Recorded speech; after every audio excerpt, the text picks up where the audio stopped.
Welcome to CMO Live, where I help real estate agents cut through the noise, understand how to succeed with modern real estate marketing, and learn how to grow your business this year. My name is Kurt Uhlir, and we are continuing the series that we've been on our real estate website success guide that walks through looking at more than 100,000 websites that my team has analyzed this year. And specifically, this success guide walks through what the 24 most successful websites that have been built on us, what they do for features and settings.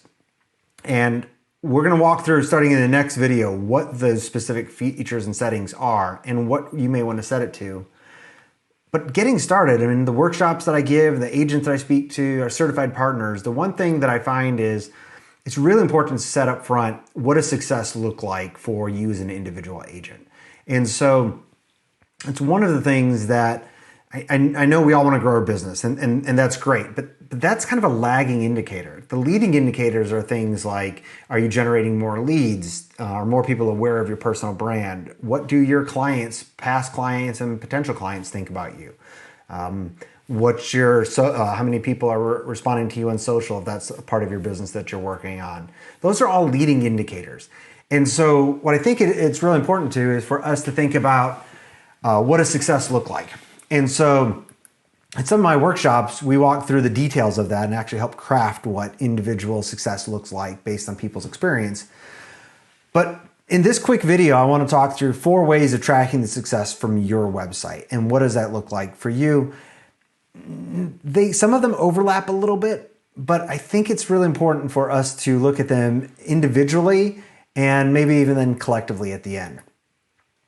So first, this is not quite a binary bit, but it's kind of a binary, you either hit it or you don't, does your website today, does it quickly give your clients a modern home search experience and highlight your hyperlocal expertise?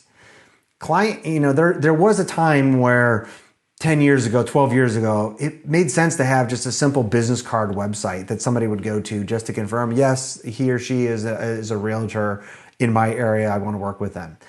But now what you really need to understand is, on average, potential clients are talking to at least 3, in some cases 5 or more different agents as a vetting process to understand, do they want to work with you? And so when they come to your website, that's one of the things they're looking for is, hey, do you provide modern tools? But they're also looking for, that hyper-local expertise that says, do you work with people like me? And they want to know that. And I find the bigger the market you're in, the kind of the tighter your niche needs to be. And we can talk about that in more details, but I think this is the first way that I really look at is, does your website, if you take off the glasses that the person that knows your business and you try to put back on fresh glasses, and just say, look at your website, do you feel that it meets this need? If you go and ask friends and family that know you and show them your website, do they feel that the average consumer would look at your website, understand who you help, and feel like that they want to use your website? Another one is, and I know this is really big, this is why a lot of people come to a Showcase IDX or some of our certified partners that know how to use our website or use our home search on their sites, is your website must capture leads. Whether or not you're doing pay-per-click, you're reaching out to past clients, or you're ranking really well on Google, which we see so many clients do. At the end of the day, when somebody comes to your website, one of the ways to track success is, and not the only way, is does your website help to capture leads? Now, in the top 24 websites that use Showcase IDX, the reason I want to walk through the settings for you is I see conversion rates so the percentage of visitors that convert to a lead from 0.02 to 5.56 of visitors that become leads. Again, 0.02% to 5.5%. That's a huge difference.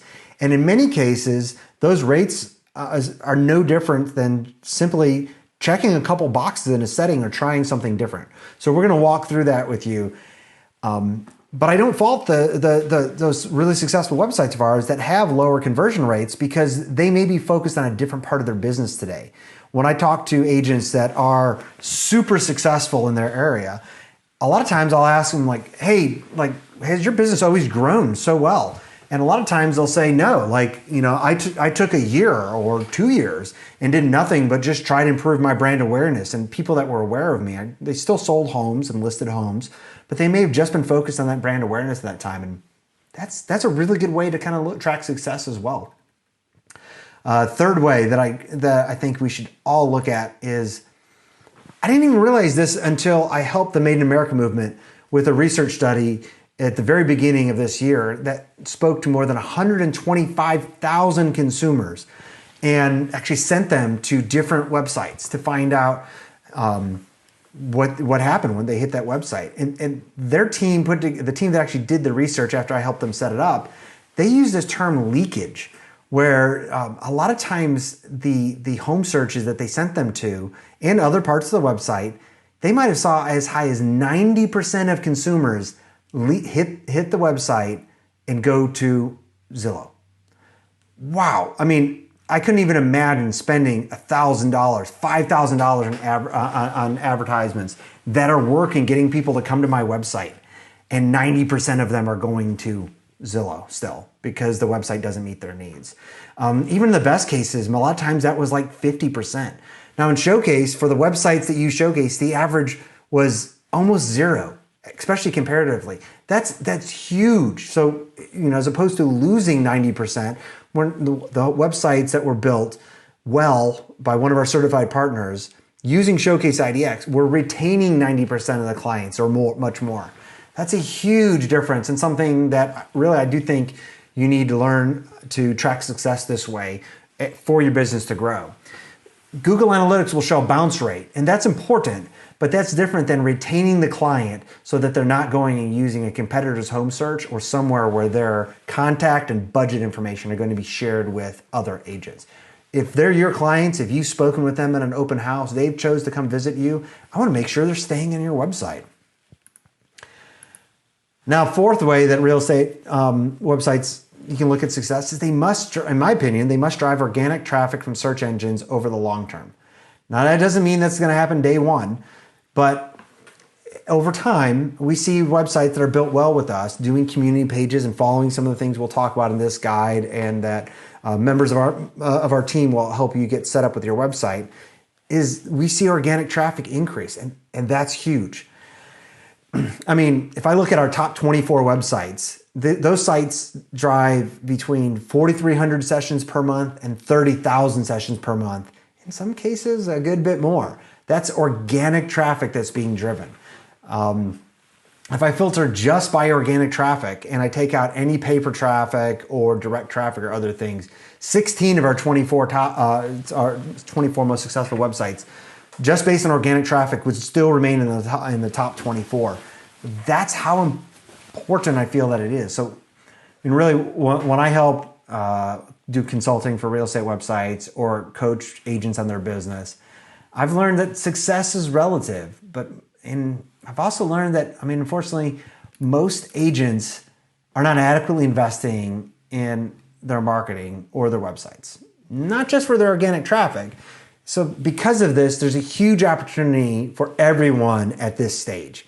Yes, it's 2020. A lot of people have websites, but when you go and look at the percentages from NAR, where they survey and look at all realtors, we're talking small percentages of agents have their own website.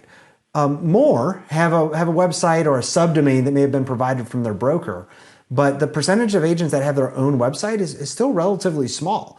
So it's important. You've already taken a big step by starting to build your website. What I want to show you is why you need to be doing some work on your website, whether you're doing it or you're bringing in somebody on the marketing side to help with, over time, so that it's not just a huge upfront cost for you, so that you can make your website successful. Because I know there's so many people that come out and call agents. I talk to you guys when I speak that I get calls all the time from people that are selling basically pay-per-click, or they're selling an all-in-one platform that has a lot of paid ads. And that can be helpful in the very short run. But when you look overall, only 16% of agents have been successful, consider themselves successful with purchase leads. I mean, I spoke to one of our certified partners yesterday, and Joshua he does really well for his clients from the pay-per-click perspective, SEO, but in pay-per-click, his clients do very well with it. But that is actually rare. Most of the services selling pay-per-click, or most of the agents setting up ads themselves, they just don't do well with it.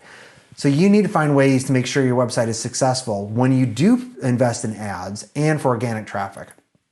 So I kind of think about building organic traffic and good SEO. It takes a steady investment over time to get better and better.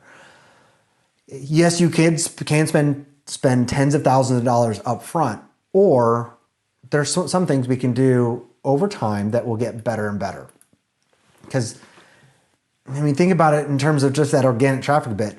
It's almost impossible to rank a website well if the IDX or home search uses iframes or subdomains. We've talked about it in other videos. Google considers any content that comes in from an iframe or subdomain as belonging to another website, not yours. So if I'm like kurtuhlir.com, it was search.kurtuhlir.com. That's a completely different website to Google than my main website of that www.kurtuhlir.com. And so any of that MLS data is not helpful. And so that's just one of the ways that I look at it where I'm like, hey, do you be successful? Do not use an IDX or home search that uses iframes or subdomains. And really, I mean, the best way to think about this is, yes, there's a lot of work you can do up front, but it takes work. And so many people miss that. I think that's one of the reasons people go to a lot of the all-in-one platforms is they have a marketing pitch that makes it just kind of sound like pay them thousands of dollars a month and everything's just done for you. It's rare that that's the case. There's still work that needs to be done to build out a useful website and for you to grow.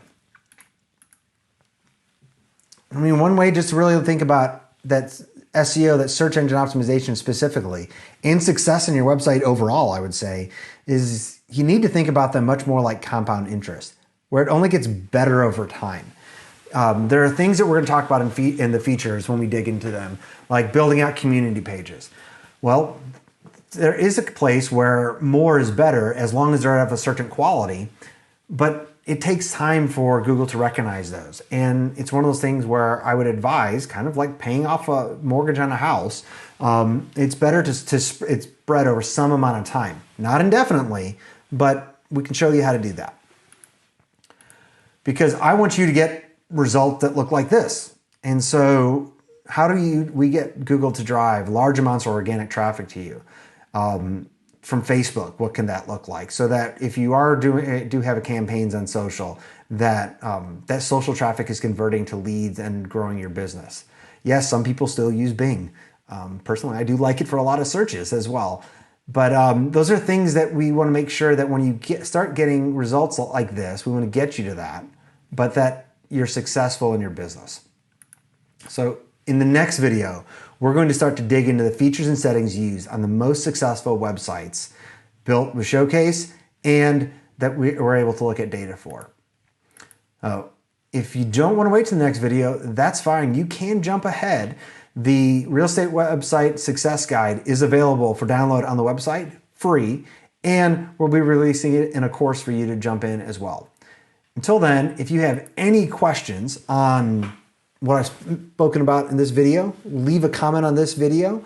Find me on Twitter at Kurt Uhlir, KurtUhlir, or send somebody on our team an email, like at help@showcaseidx.com. And we're happy to answer those either directly or in another video like this.